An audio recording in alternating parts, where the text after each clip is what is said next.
Hello and welcome everyone to another episode of Game Vortex. I'm Vitali, and today we're going to be talking about yet another unannounced console that has been highly speculated about and talked about on the internet, and that of course is Nintendo NX, the Nintendo's Next, which I think what NX actually stands for, console that is supposed to be unveiled sometime this year, hopefully.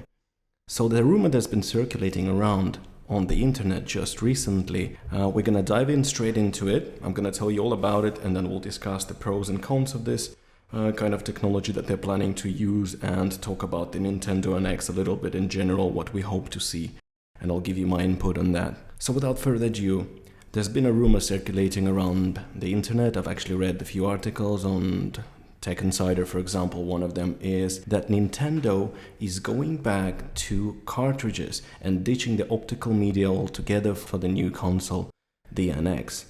Now, what does that actually mean? Well, basically there is a company that's been producing cartridges for the Nintendo 3DX, and it's called Macronix.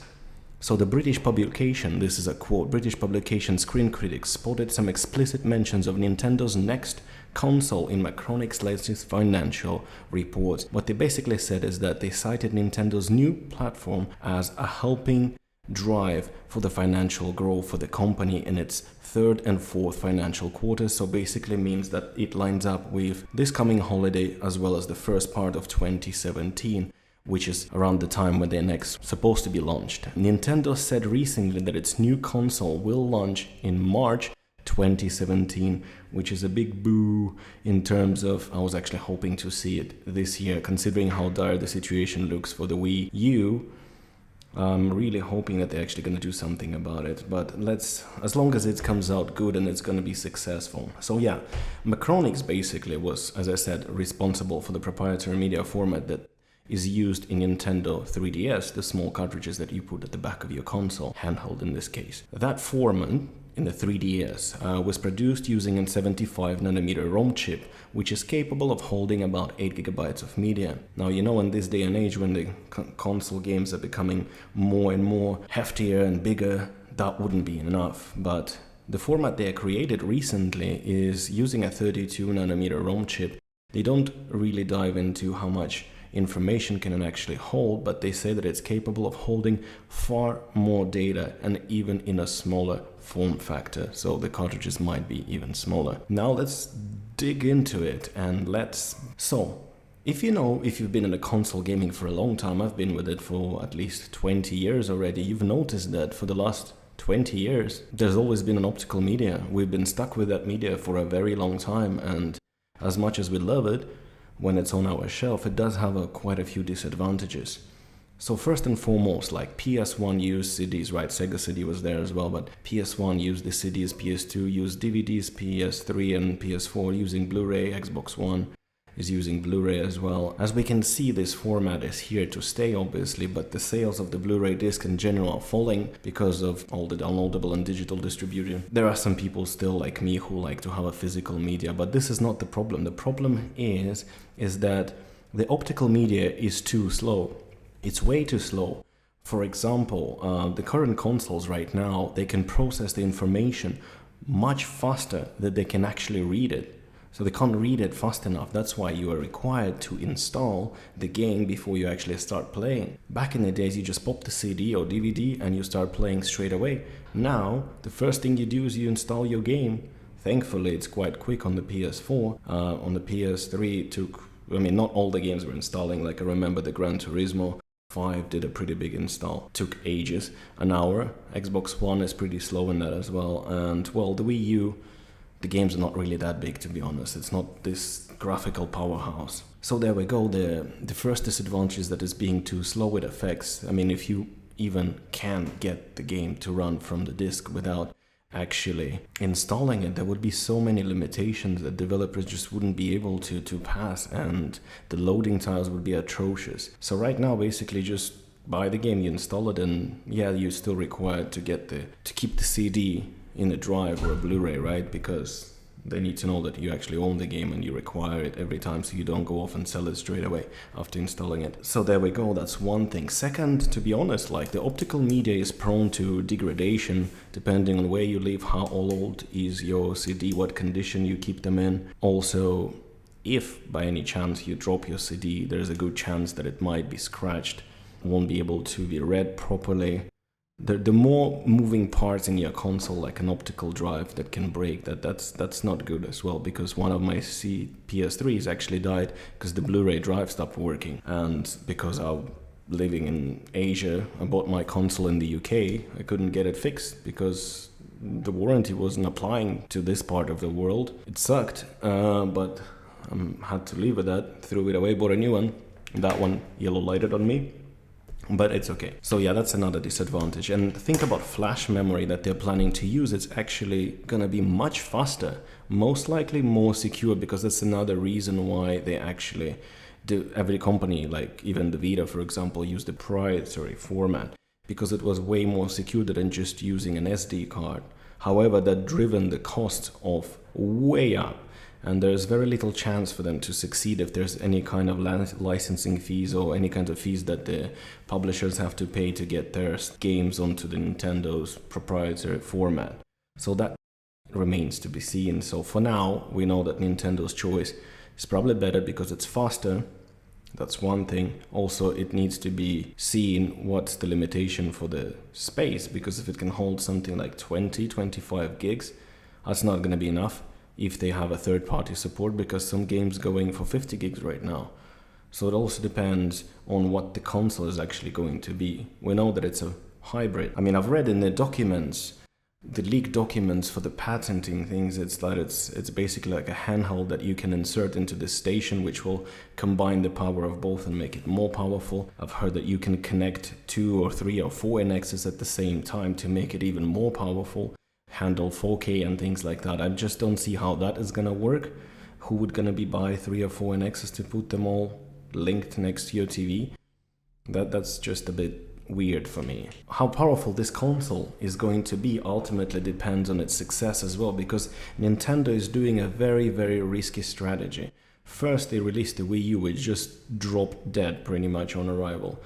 10 million units sold in 2 years is nothing. Then you're looking at things, the proper messaging. When the Wii U was announced, the people that came out from E3 and looking at things, they were like, is this an add-on for the Wii? Or is this entirely a new console? Because the naming was off. There was no explanation of what this thing actually is.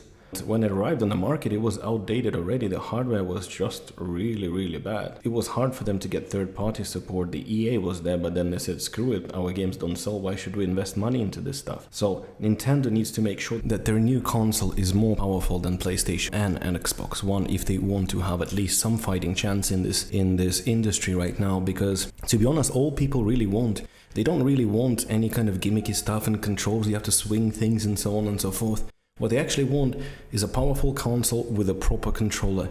No motion controllers and things like that. Just give the gamers what they want and they will support you, they will back you up. At the same time, it's worrying because I've never seen a single console succeed when it's being released in the middle of the current console lifecycle. What happens if the PlayStation Neo and maybe a new Xbox is gonna come out, which is much more powerful again? And then the Nintendo NX is going to be outdated on arrival again. This is something that they need to be really careful about. Messaging, give gamers what they want. Or if you really, because I know they are a big Japanese company, and Japanese companies really do keep their business completely different from the Western companies. They don't really sway into the decision that we want them, for example, to do. But in this case, make sure that something you develop is going to be really useful, that was going to blow the people away, so that they know that they have to go out and buy this thing. And I really hope Nintendo succeeds, because the more companies we have on the market, the more competition it is, and the competition is always better for us gamers in every sense. I really do hope that Nintendo can actually pull this off. It remains to be seen, of course. I guess hopefully maybe we'll see something by... not on E3, because they didn't really announce anything on E3, maybe Nintendo Direct or something where they're actually gonna have at least some kind of a concept of an X, or announce the title and just show what it is, just to get the incitement going for the people and then just keep the momentum rolling until, as they say, early 2017. Maybe they'll release it for holidays, which I think would be a great idea for them to release it during the holidays. They also need to make sure they have good games, loads of good games, and third-party support. That's the most important. But without third-party support, it's gonna go the same way that the Wii U did. I mean, the last time I owned a console from Nintendo is actually Nintendo Wii. My wife bought one of those. We played with it for a couple of months, and it's been sitting in a closet for God knows how many years already. I just can't be asked, swinging my arms around for 20, 30, 40 minutes or an hour. You get tired. You want to sit down and you want to play the game properly with a console controller, sitting on the chair or on your sofa, and then just enjoying some quiet time. So there you go. This is pretty much everything that I have for the Nintendo NX right now. I really hope, as I said, Nintendo will succeed, because if they don't, they won't have another chance to release another hardware financially, for sure, because no matter how much money they made on the Wii, they've spent a ton for the NX, the R&D and development and everything. Like, it's a lot of money, and you could see already that their profits were actually shrinking, and they actually started losing money. So if they have up until 2017, there's no guarantee that that is going to be the success. So if nothing like that works, they hopefully will do what we all want them to do, is take their games, their amazing IPs, their amazing properties that they have, the Pokemon, the Star Fox, and all those amazing games, Mario Kart, and release them on PlayStation 4 and Xbox, become the game publisher, game developer. They could make easily millions and millions and hundreds of millions of money, like Activision and the rest. Just start publishing games, and because they have the control over all of their IPs, and we've been seeing them swinging towards the mobile recently with the release of some games on the mobile and the announcement that the Pokemon Go is coming there too. I mean, this is a new Nintendo, and hopefully with the NX they become the company that most of us were hoping they're gonna be last generation, and won't do the same mistakes again. Thank you very much, guys and girls, and whoever's listening and watching, for watching this video.